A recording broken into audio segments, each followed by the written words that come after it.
Time now for Options Corner. Joining us to take a deeper look at the chart is Rick Ducat, lead market technician. All right, Rick, this Dell's been a slight underperformer compared to the S&P 500. What trends this year? What trends are you watching? Yes, a notable underperformer as well versus its own tech sector. This recent unwind that we've seen seems to have hit Dell a little bit harder, down about 11.7% during the past year. XLK ETF up 19.7%. So a big disparity there. But when we look at our candle chart, we can see that Dell has been traveling downward in a fairly steep channel type shape here. But we did find support near this 118 level. For now, it seems we had a series of lows here at our darker green lines and here as well. Then it was also a point of choppy price activity, a high point here. And then we can also see now that the 127 level was similar low points there.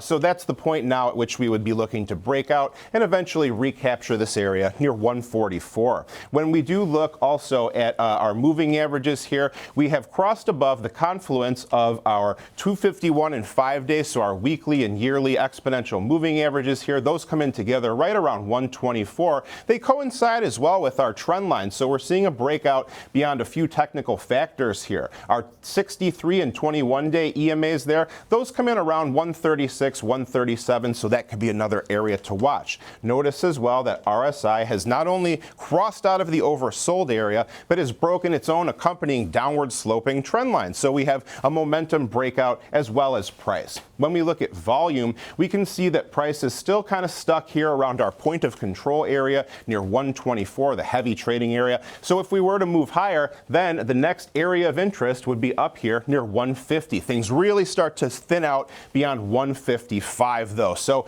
when we do look at our next couple of months of options expiration activity here, we can see December 19th, our monthly, about a 13% move plus or minus here. That lines up about with where we see our slower moving averages that we discussed earlier. January 16th, about a 17% move potentially. All right. Thank you, Rick. Now to take us through an example trade, we've got Tom White, co-host of Fast Market and senior options contributor. All right, Tom, given what Rick just went through in terms of how this chart looks, and we've got earnings in front of us, what's the setup that you would approach for an example trade? Yeah, Diane, the bar's really low in Dell. And just about 2 months ago, the bar was really high in Dell.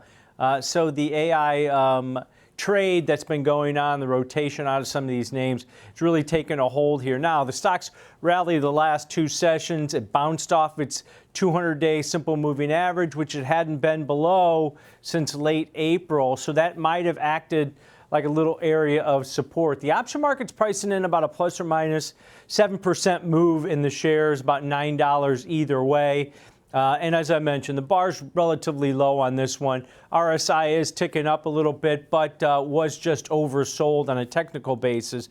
So I looked at a strategy that's a little bit more passive, gives myself a better probability of success while still taking a directional bias on this position. So I went out to the December 5th weekly option, so 10 days to expiration, not a pure earnings play. It gives me a little bit more time in case you don't get that move higher post-earnings. So going out to the December 5th weekly options, 10 days to expiration, sell the 118 put out of the money to the downside.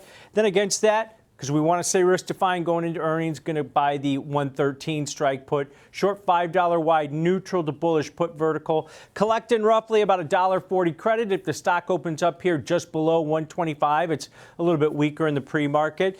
If you collect that 140 credit, that's what you can make, $140 per spread with $360 in risk. But that's all the way below that break even of 116.60 to the downside. That's about 6.5% below the current share price. So you're giving yourself that cushion to the downside. You got a probability of that short 118 strike being out of the money at expiration, which is what you want, about 67%. So the probabilities are in your favor on this type of neutral to bullish, passively conservative trade here in Dell. If you think the stock's going to go higher, stay where it is, or even go lower, you can be a little bit wrong as long as it stays above 116.60 to the downside. All right, that's the setup. There's an example trade there for Dell, which has earnings after the bell today. Thank you, Tom.